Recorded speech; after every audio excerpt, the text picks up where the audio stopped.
Kwame and Jabari were known throughout the city as brothers who never left each other's side. They grew up in a poor neighborhood where opportunities were scarce and survival often depended on family loyalty. Their father died when they were young, leaving their mother to raise them alone. Every morning before school, the boys sold fruit at a roadside stand. Every evening, they studied under a single light bulb because electricity was unreliable. While other children dreamed of becoming famous athletes or musicians, Kwame and Jabari dreamed of owning a business together. They promised each other that if success ever came, neither brother would leave the other behind. Years later, after countless sacrifices, they opened a small logistics company using borrowed money and relentless determination. Kwame handled operations, while Jabari managed finances and client relationships. Together, they transformed one delivery truck into a growing transportation business. Customers respected them because they worked harder than anyone else. Employees admired their brotherhood. Whenever journalists asked about their success, Kwame always smiled and said, "This company has two founders and one dream." For a long time, that statement was completely true. Neither brother knew that success sometimes attracts temptations stronger than poverty ever could. As the company expanded, differences between the brothers slowly emerged. Kwame remained humble and focused on long-term growth.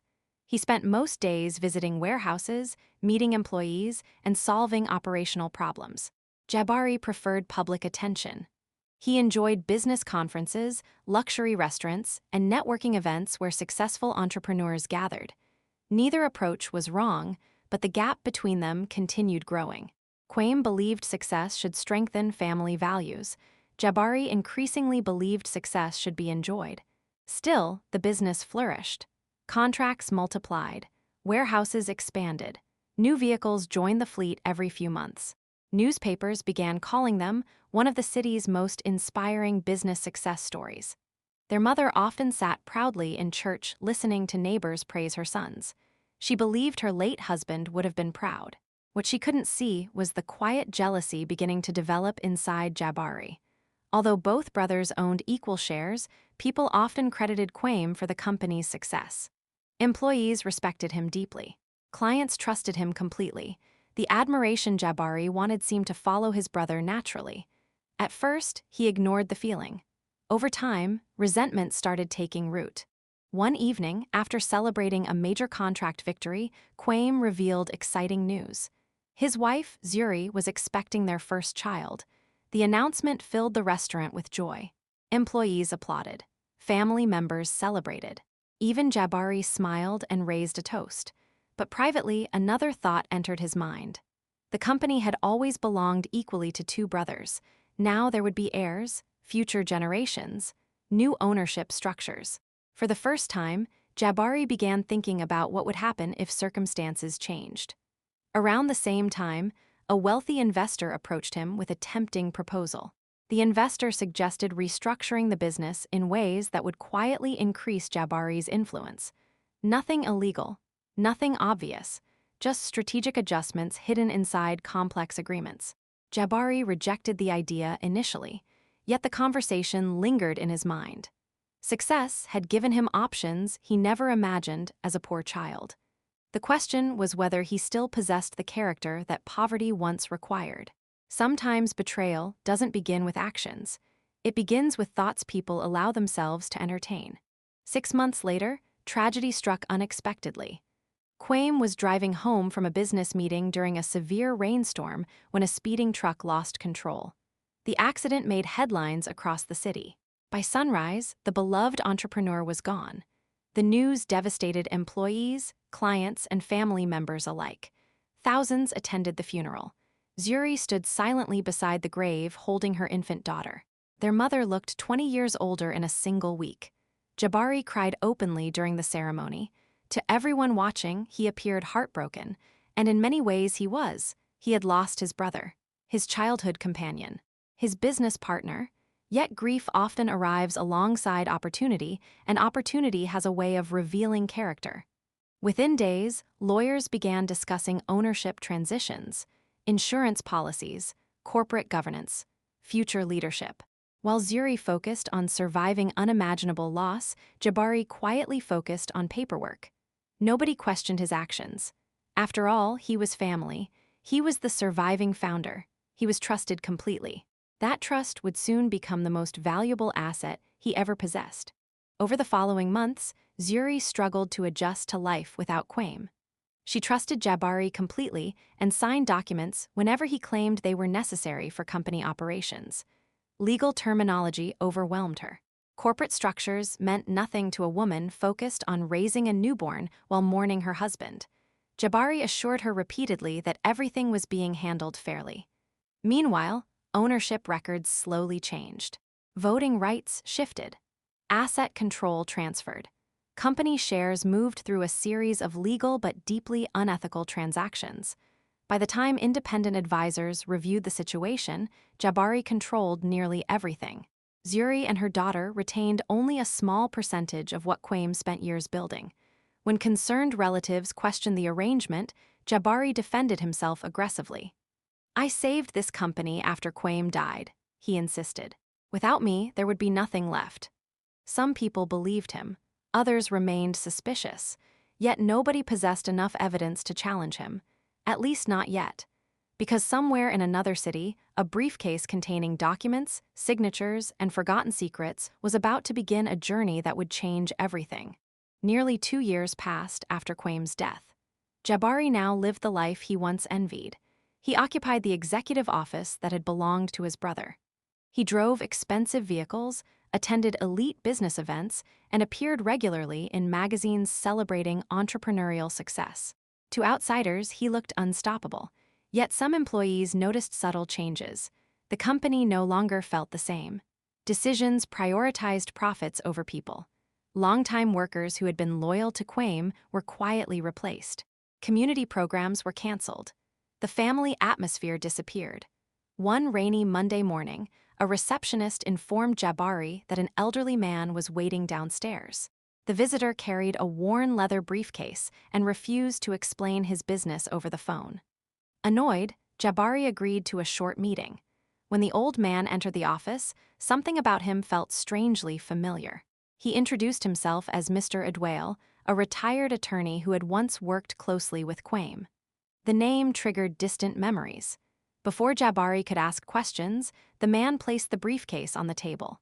"Your brother asked me to protect this," he said quietly, "only if something happened to him." A cold sensation moved through Jabari's body. The attorney pushed the briefcase forward. "I believe the time has come." For the first time in years, genuine fear entered Jabari's heart.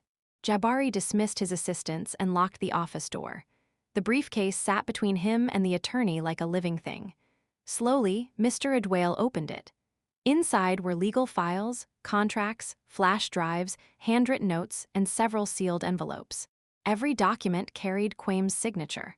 The attorney explained that years before his death, Kwame had become concerned about certain business decisions.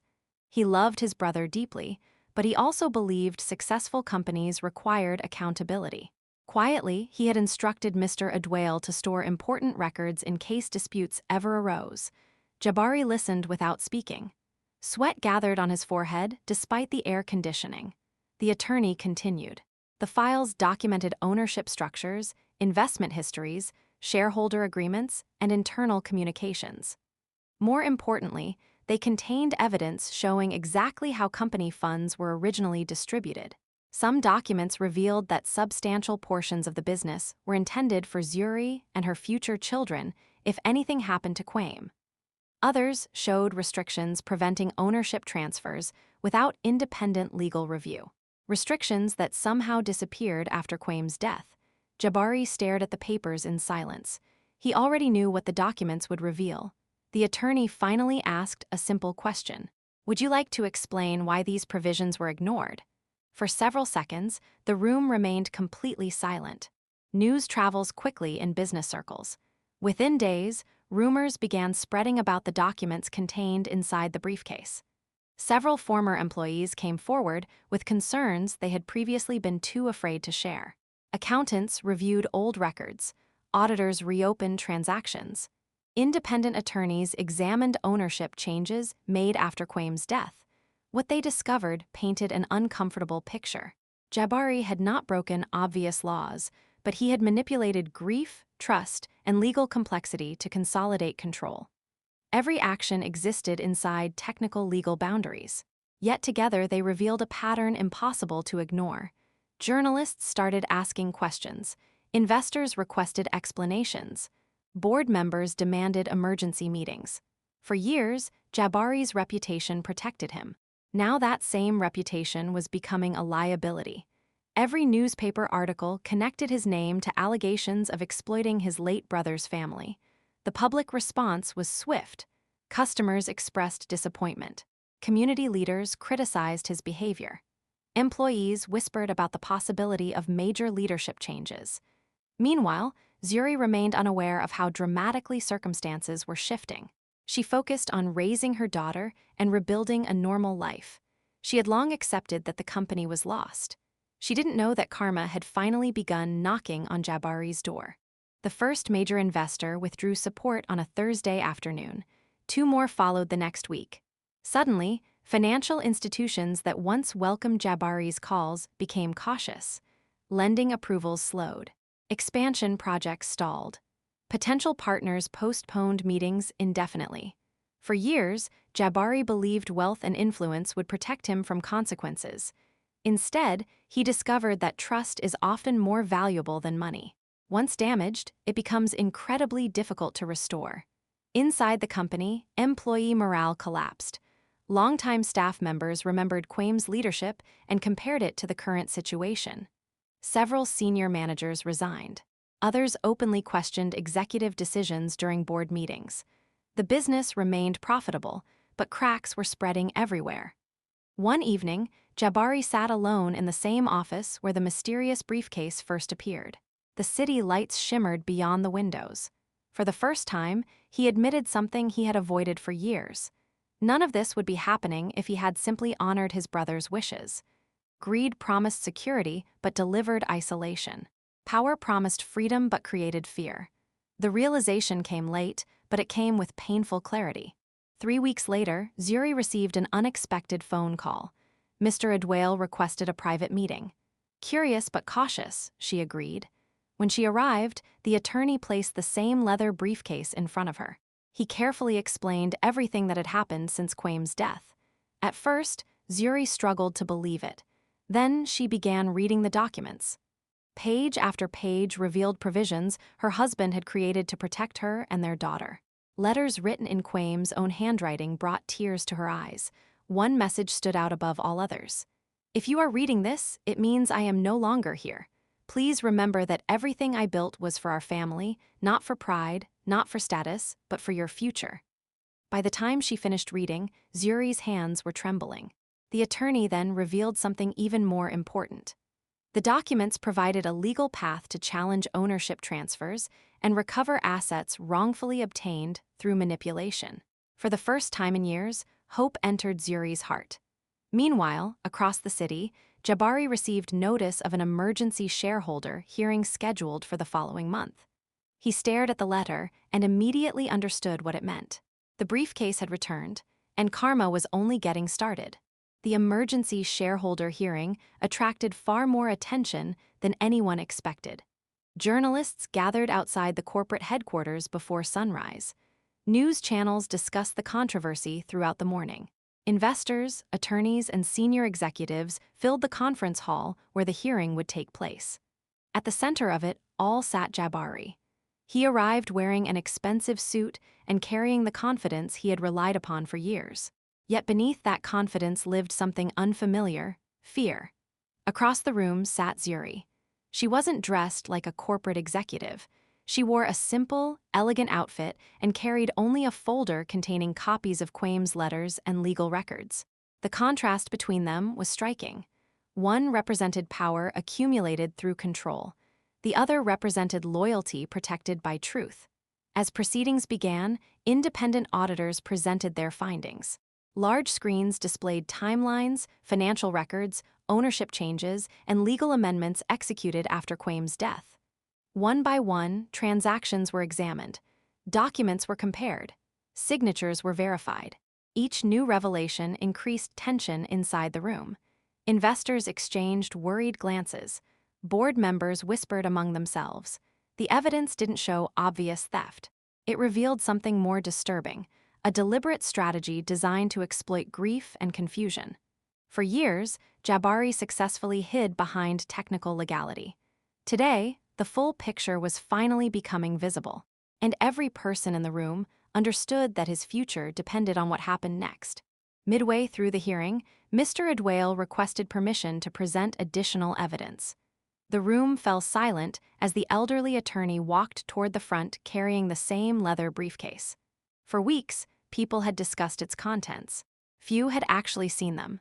Slowly, he removed a sealed envelope bearing Kwame's signature. The document inside contained a recorded statement prepared years before his death. The board approved its presentation. Moments later, Kwame's image appeared on a large screen. Gasps spread across the room. Seeing the late founder again felt almost surreal.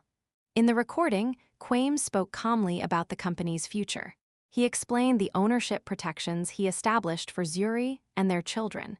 He described the values upon which the business was built. Then he said something that changed everything.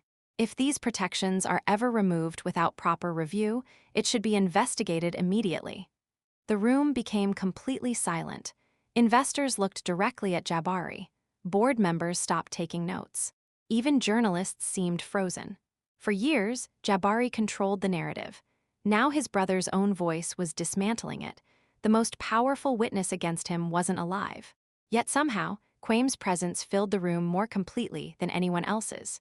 The following hours brought revelation after revelation. Forensic accountants testified about ownership transfers executed shortly after Kwame's funeral. Legal experts explained how complex corporate language had been used to obscure significant changes. Former employees shared concerns they had kept private for years. Several admitted they suspected something was wrong, but feared losing their jobs if they spoke out. Each testimony strengthened the same conclusion. Jabari had used trust as a weapon. He relied on Zuri's grief, limited legal knowledge, and complete faith in family loyalty. While none of the actions independently appeared criminal, together they painted a picture of intentional manipulation. The pressure inside the room became overwhelming. Finally, one board member turned directly toward Jabari. "Did you ever fully explain these ownership changes to your brother's widow?" The question seemed simple. Yet everyone understood its significance. Jabari opened his mouth. No answer came. He knew the truth, so did everyone else. Silence became its own confession. For the first time since the hearing began, he realized there was no strategy left. No clever explanation, no legal technicality. The facts were simply too strong. During a short recess, Jabari stepped into a private hallway overlooking the city. Reporters waited outside. Lawyers discussed strategy behind closed doors, yet none of that mattered anymore. For years, he blamed circumstances. He blamed business pressures. He blamed opportunities that were simply too tempting to ignore. Standing alone by the window, he finally confronted the real reason. Greed, nothing more complicated than that. He remembered childhood evenings selling fruit beside Kwame. He remembered promises made under broken streetlights. He remembered the day they purchased their first delivery truck and celebrated together because success belonged to both of them. Somewhere along the way, he stopped seeing his brother as family and started seeing him as competition. That realization hit harder than any accusation delivered during the hearing. For the first time since Kwame's death, Jabari cried. Not because he feared losing money, not because he feared public humiliation. He cried because he finally understood the damage he had caused. Some people lose their way slowly. Others lose it all at once. Jabari discovered he had been lost for years without realizing it. When the hearing resumed, nobody expected what happened next. Instead of continuing his defense, Jabari stood and requested permission to speak. The room became silent. Investors leaned forward. Journalists prepared their cameras. Even Zuri looked surprised. For several moments, Jabari simply stared at the floor. Then he spoke. He admitted that he failed his brother. He admitted that greed influenced decisions he spent years justifying. He acknowledged that Zuri deserved far better treatment than she received. Most importantly, He publicly supported a complete review of ownership structures and agreed to cooperate fully with any corrective actions. The confession stunned everyone. Some believed it was a strategic move. Others saw genuine remorse. Regardless of motivation, the effect was immediate. The board announced a formal vote would take place within weeks. Independent trustees would oversee company governance until the matter was resolved. As people exited the hall, journalists rushed to file breaking news reports. Zuri remained seated quietly holding Kwame's final letter. Across the room, Jabari looked toward her. Their eyes met briefly. She didn't smile. She didn't speak. But for the first time in years, she saw a man who appeared genuinely ashamed of what he had done. The vote was still coming. The consequences were still approaching. But karma had finally forced the truth into the light. The board vote was scheduled for 30 days after the hearing. During those 30 days, the entire city seemed to be talking about only one thing. Business newspapers published daily updates. Radio hosts debated corporate ethics. Social media exploded with opinions about loyalty, greed, and family betrayal.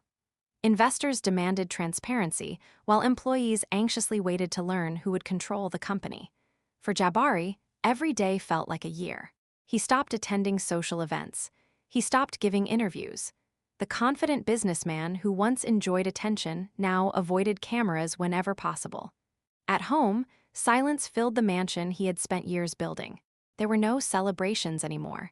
No influential friends visiting for dinner.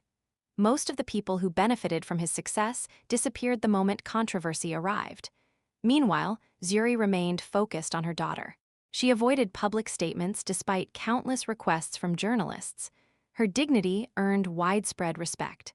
The public saw a widow who never sought revenge, only fairness. As the vote approached, analysts predicted dramatic changes. Some believed Jabari would lose partial control. Others expected complete removal from leadership. Nobody knew for certain, but everyone understood one thing. The outcome would determine the future of a company built by two brothers and nearly destroyed by one man's greed. The day of the vote arrived beneath dark storm clouds. Shareholders filled the company's headquarters before sunrise. Security personnel managed crowds of journalists gathered outside the building. Inside the boardroom, tension was almost visible. Independent trustees presented final findings from weeks of investigation. Their conclusion was devastating.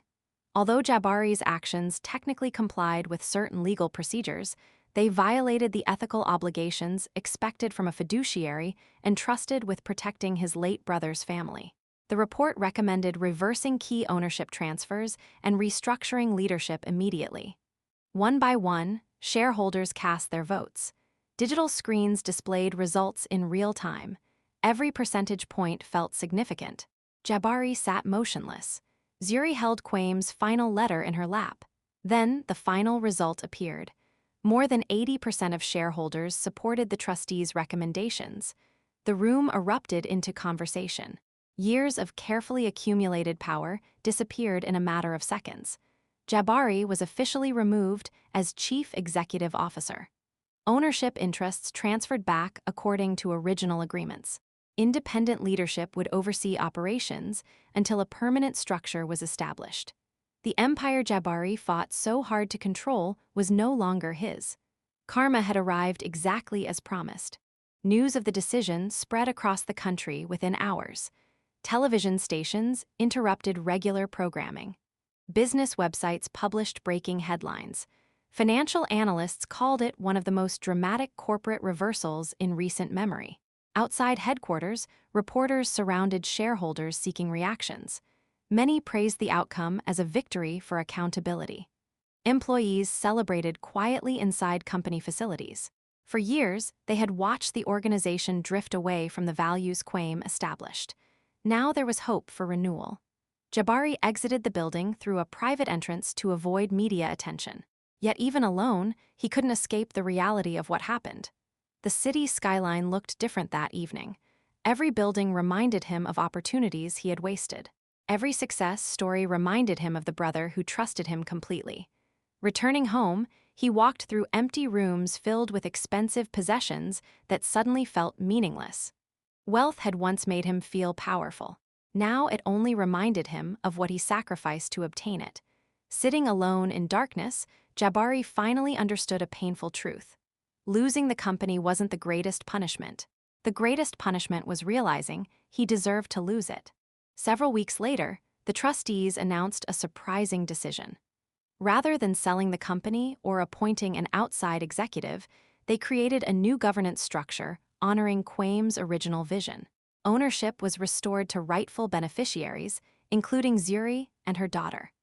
A professional management team would run daily operations, while long-term control remained protected for future generations. During the announcement ceremony, employees applauded enthusiastically. Many had worked beside Kwame during the company's earliest days and felt emotional seeing his values restored. Zuri delivered a short speech. She thanked employees for their loyalty and expressed gratitude to everyone who helped uncover the truth. Then she said something unexpected. This company should never belong to greed. It should belong to purpose. The statement quickly appeared across newspapers and social media. People admired her grace. She could have chosen bitterness. Instead, she chose stewardship. Across town, Jabari watched the speech online. For a moment, he saw the kind of leader his brother always hoped the company would inspire. The contrast between Zuri's dignity and his own past choices was impossible to ignore. Months passed, lawsuits ended, ownership disputes were resolved. The company began growing again under its new structure. Customers returned, investors regained confidence, employees felt proud of where they worked. Yet the most important transformation wasn't happening inside boardrooms. It was happening inside Jabari. For years, he defined himself through status, wealth, and control. Without those things, he was forced to confront who he really was. He sold several luxury properties and quietly began supporting community programs his brother once championed. He volunteered without publicity, donated without announcements, helped people who could offer nothing in return. Nobody called him a hero. Nobody celebrated his efforts. And for the first time, he didn't need them to. Redemption wasn't restoring his reputation. Redemption was becoming someone worthy of trust again. Meanwhile, a final surprise waited ahead. Hidden within the last compartment of the mysterious briefcase was one final letter from Kwame, a letter that neither Jabari nor Zuri had yet read. And its contents would change everything one last time. 3 months after the shareholder vote, life had settled into a new rhythm. The company was thriving again. Employees smiled when they walked through warehouse doors. Clients renewed contracts. Investors regained confidence. For the first time since Kwame's death, the business felt alive in the way he had always intended. One afternoon, Mr. Adwale invited Zuri and Jabari to his office. Neither knew the reason. The old attorney placed the familiar leather briefcase on the table between them. Time seemed to pause. This briefcase had already changed all of their lives. Mr. Adwale explained that while reviewing old records, he discovered a hidden compartment beneath the lining. Inside was one final envelope addressed to both Zuri and Jabari. The handwriting was unmistakably Kwame's. Neither spoke as the attorney handed over the letter. Zuri's hands trembled slightly. Jabari stared at the envelope as though it contained a judgment he wasn't prepared to hear. The room remained silent while Zuri carefully opened it. For a moment, all three simply looked at the words written by a man who had been gone for years, yet somehow still influenced every major event unfolding around them. Whatever the letter contained, they knew it would be important. Kwame had always been thoughtful. He never wasted words, and this final message had waited patiently through years of betrayal, conflict, and loss to reach them exactly when they needed it most. The letter began simply, "If you are reading this, then life has unfolded in ways none of us wanted." Zuri read aloud while Jabari listened. Kwame wrote about childhood memories, about selling fruit together under the hot sun, about their mother's sacrifices, and about the dreams 2 young brothers once shared. Then the tone shifted. Kwame admitted he had noticed changes in Jabari years before the accident. He recognized growing ambition and insecurity, yet he never stopped believing his brother could find his way back. "If mistakes have been made," the letter continued, "I hope they become lessons rather than permanent prisons." Jabari lowered his eyes. Every sentence felt personal. Every word carried more weight than any court ruling. Then came the part nobody expected. Kwame wrote that he never wanted revenge to define his family's future. He wanted accountability, yes. Justice, absolutely, but not hatred. If truth ever comes to light, he wrote, I pray it leads to healing rather than destruction. Zuri stopped reading for a moment. Tears filled her eyes. Even after death, Kwame wasn't thinking about punishment. He was thinking about restoration. The same values that built the company were still guiding it years later. For Jabari, the realization was almost unbearable. Near the end of the letter came a request. It wasn't directed only to Zuri. It was directed to both of them. Kwame asked that if circumstances ever created division between the people he loved most, they should find a way to rebuild respect, even if trust could never fully return. He explained that families survive hardship not because they avoid mistakes, but because they choose what happens after mistakes are exposed. The room became silent again. Jabari's face was wet with tears he no longer bothered hiding. He thought about every opportunity he had ignored, every warning, every selfish decision. He remembered the day of Kwame's funeral, the signatures, the ownership transfers, the rationalizations. For years, he convinced himself that success justified everything. Now none of those arguments mattered. Across the table sat the woman he had wronged most. Yet instead of anger, she looked exhausted by pain she had carried for far too long. The letter forced both of them to confront a difficult truth. The battle was over. The company was restored. Justice had been served. The question now was what kind of future they would choose. Holding onto bitterness would keep the wounds alive forever. Letting go would require courage neither of them expected to need. A week later, Jabari requested a private meeting with Zuri. They met in a quiet cafe overlooking the city. No lawyers, no reporters, no shareholders, just two people connected by one man's memory. Jabari arrived carrying a folder. Inside were documents transferring additional assets he still controlled back to Kwame's daughter. Some properties weren't included in legal settlements. Some investments remained entirely his. Yet he handed them over anyway. This doesn't erase anything, he said quietly. I know that. Zuri looked through the documents without speaking. Finally, she nodded. She didn't offer immediate forgiveness. Some wounds take longer than a conversation to heal, but she recognized sincerity when she saw it. For the first time since Kwame's death, neither of them felt trapped inside the past. They spoke for nearly 2 hours. About Kwame. About the company. About the little girl growing up without her father. When they finally stood to leave, there was no dramatic reconciliation. No miracle. Just something quieter and perhaps more valuable. Mutual honesty. Sometimes healing doesn't arrive as a grand event. Sometimes it arrives as two people choosing not to continue the damage. 5 years later, the company celebrated its 20th anniversary. Employees gathered at a new headquarters built on the same values that created the original business. At the entrance stood a bronze statue of Kwame. Beneath it was a simple inscription: "Success means nothing if loyalty is left behind."